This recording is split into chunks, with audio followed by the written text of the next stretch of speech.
Hey everyone, good morning. George with the Art of Water, and I wanted to talk to you a little bit about ick today. Not one of my favorite subjects, not something that usually happens to me, but in this particular case, I thought it was an opportunity to talk about this a little bit.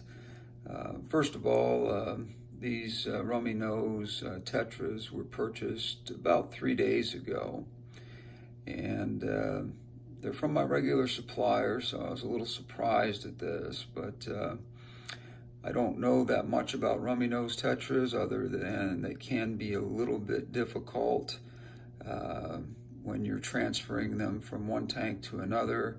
They can be a little bit shy and that sort of thing, but I was not aware that ick could be a problem. This tank has been cycled for quite a while, several months, and healthy tank. I've had 3 or 4 different fish in here of different kinds, and they have all gone to my community tank from this tank and didn't have any problems. So the issue obviously came with these particular fish.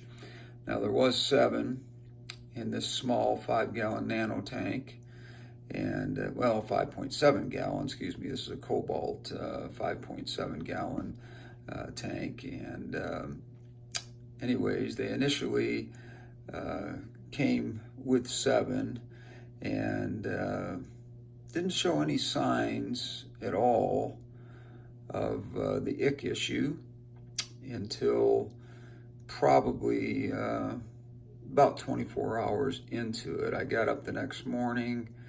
They looked pretty good. By late afternoon, they looked like somebody had shaken a salt shaker over the top of them. Anyways, long story short, I have had cupramine made by Seachem, which is a great company. I love all of their products. I've had that on hand for just such an occasion as this, because you don't want to be running out and getting medications last minute when your fish are on their last leg. Now, what I would tell you is this: these fish, even though they have ick, and you can see it as you get up close, I'm going to try to get up close on them, and you can see the little white spots on them. They have not stopped eating or behaving poorly. They're just as active. Now, I don't know if this is just stress ick, which can be a thing, or if this is regular ick that is going to take about 14 days to clear up here.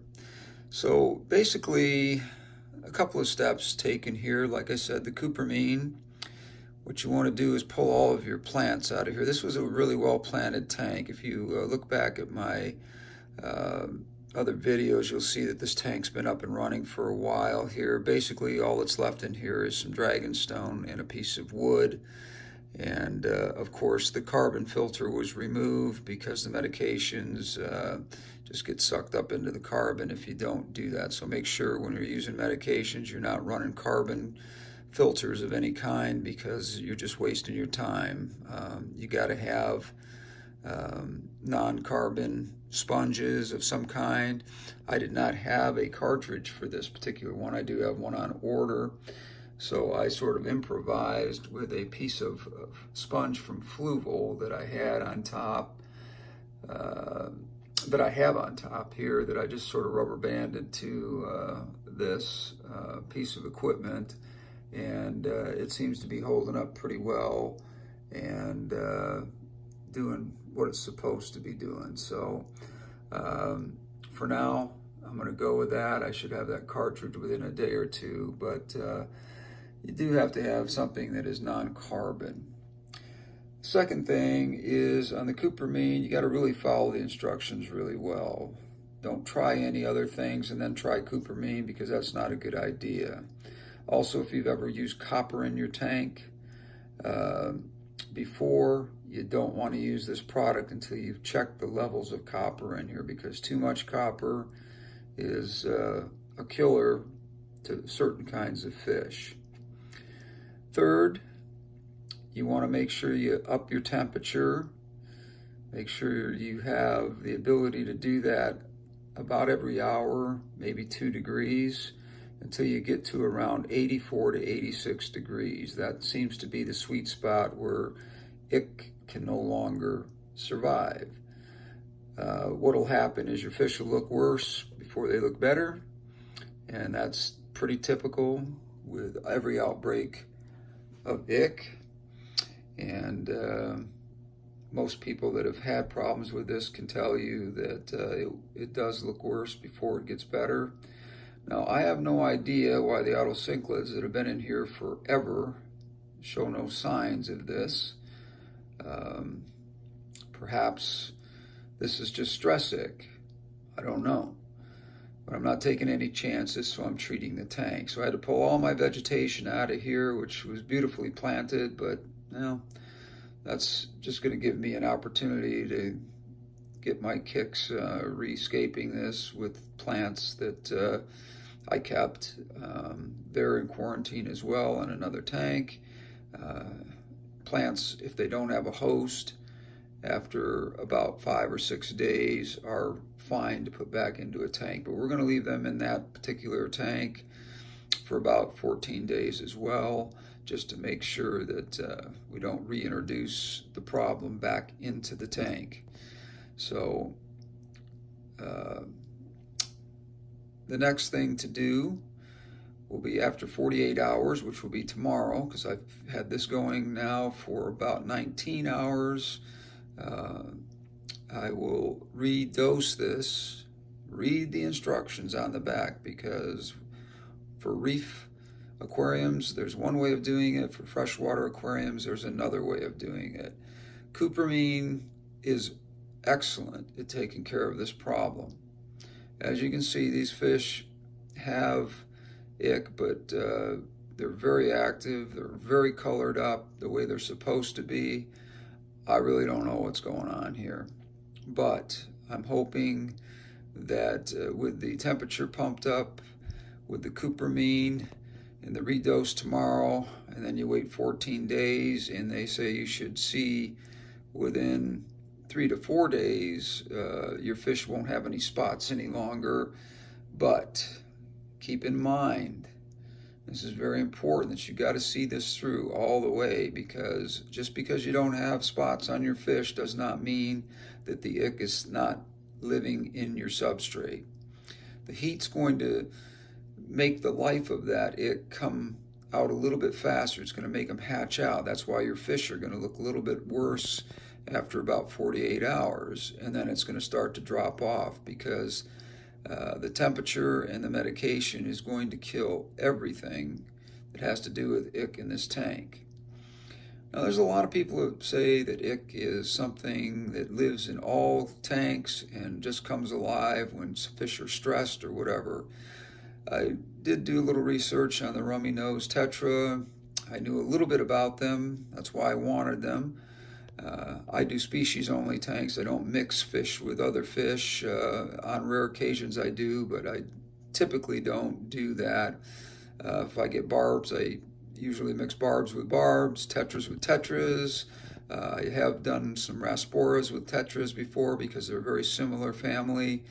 But anyways, getting back to the ick thing here, we're trying to take care of this, and I can't say enough about this product right here. It's about $14.99 for a bottle of this, but this stuff will last you forever.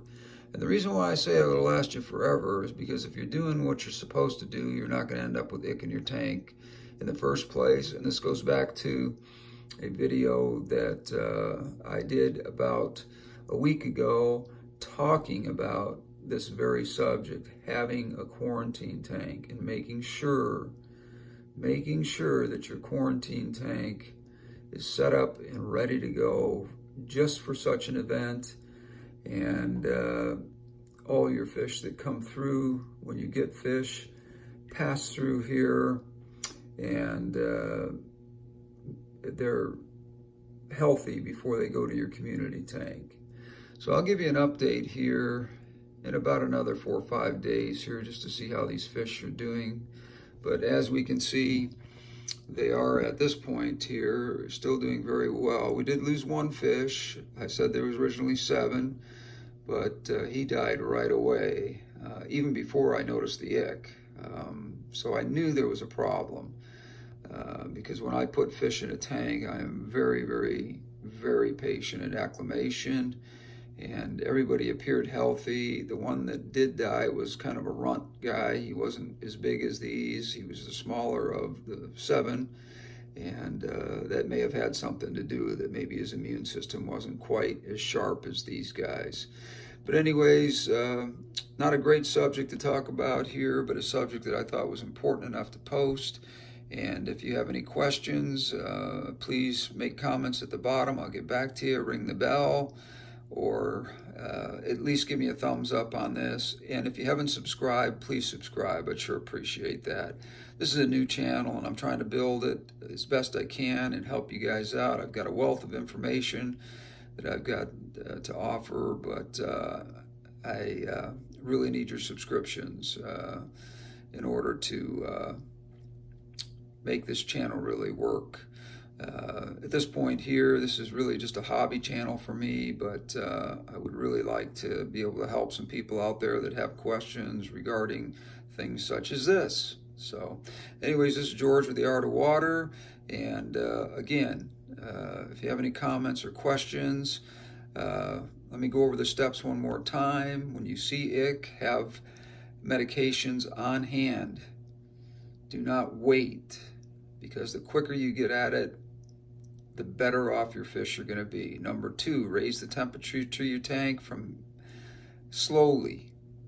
This tank was at 78 degrees to 80 degrees. It kind of fluctuated between that. I think it was 79 when these fish went in here. And I raised it gradually every few hours until I got to 85 degrees, which is where we're at right now. And I'm going to sort of leave it there because that seems to be the sweet spot. Number 3, remove carbon filters. Remove any carbon filters that you have in your tank, because if you don't, you're just going to have your medications come through the carbon. They're going to be removed, and you're just wasting your time. Number 4, make sure that you follow the instructions on whatever product you use. I'm not pushing Seachem as the only one out there. There's lots of products. Lots of people have different products out there that are just as good, I'm sure. But Seachem is a great company, as you know from my previous videos, that that's pretty much all I use is Seachem products, and there's a reason for that. It's because they're proven, and they do a good job of whatever the need is. There's so many products that they have on online or at your supplier, hopefully, that you can get, and they're just a great company. That leads me to number 5, follow the instructions as closely as you can and do not skip a step. Do not be impatient. And number 6, be very vigilant about how you handle this tank or your tank that has the ick problem, so that you don't cross-contaminate. Make sure that you have a net, buckets for water changes. That's one thing I did forget that I need to actually bring up, is you want to do about 1/4 of a water change, not until that second dose is in there, but after that you want to do about 1/4 of the water in your tank change every single day for that 14 days. And that's very important, because that's going to get stuff out of your tank that needs to be removed. Anyways, this is George with the Art of Water. Again, if you have any questions, comments, let me know. Please give me a thumbs up. Please subscribe. We'll talk to you again soon.